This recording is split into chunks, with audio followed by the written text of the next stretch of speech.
नमस्कार दोस्तों, स्वागत है आज की इस वीडियो में। दोस्तों आज की इस वीडियो में आईपीसी की चैप्टर 7 के जो सेकंड पार्ट है उसके बारे में बात करेंगे।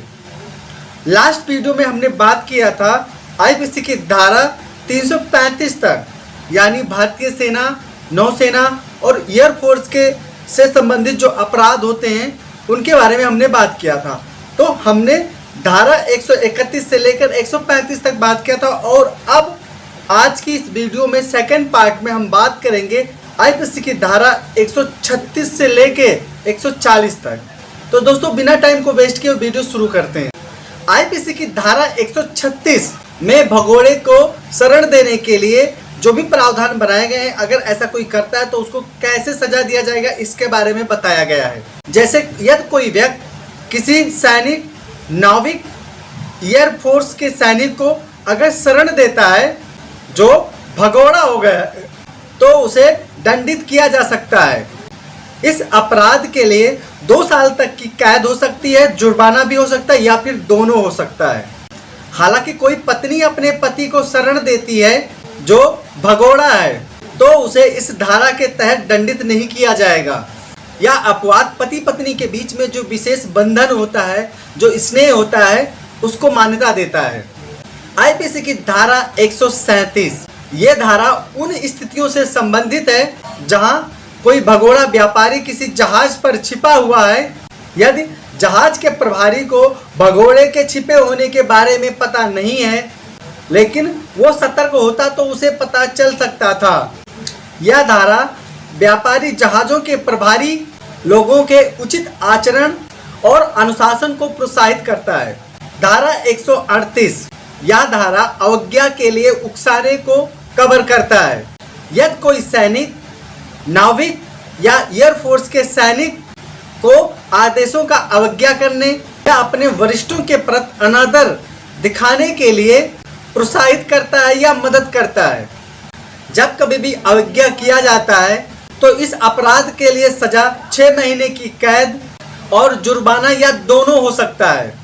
यह धारा सशस्त्र बलों के बीच में एक दूसरे के प्रति सम्मान और आज्ञाकारिता को प्रोत्साहित करता है।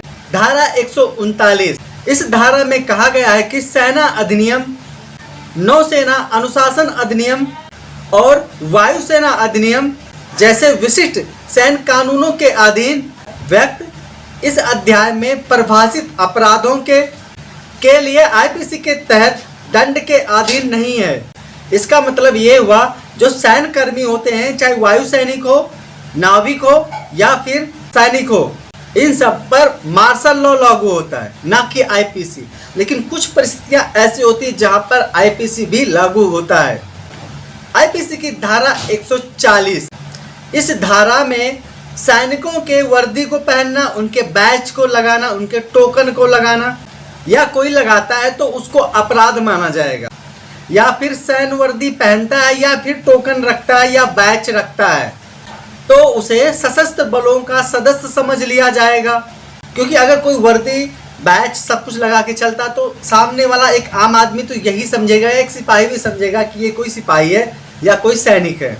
और यदि ऐसा कोई करता है तो उसे दंडित किया जा सकता है और इस अपराध के लिए 3 महीने तक की कैद या 500 रुपये जुर्माना हो सकता है। इस धारा का उद्देश्य होता है जो सैन्य में जो छल वेश होता है ना, मतलब लोगों को अंधविश्वास में ना डाला जाए और जो सैनिकों का वर्दी है, बैच है, उसका मिसयूज ना हो पाए, इसलिए इस कानून को बनाया गया है। मतलब आईपीसी की धारा 140 बनाई गई है और इसके बारे में यही बताया गया।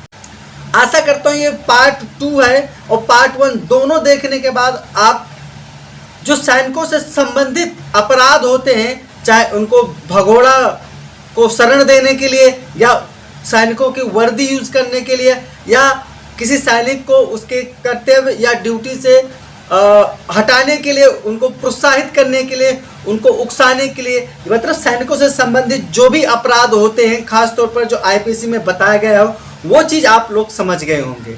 मैं एडवोकेट तुलसीराम सिंह फिर मिलूंगा ऐसे लीगल टॉपिक अपडेट लेकर। तब तक के लिए आप सभी लोगों को बहुत बहुत धन्यवाद।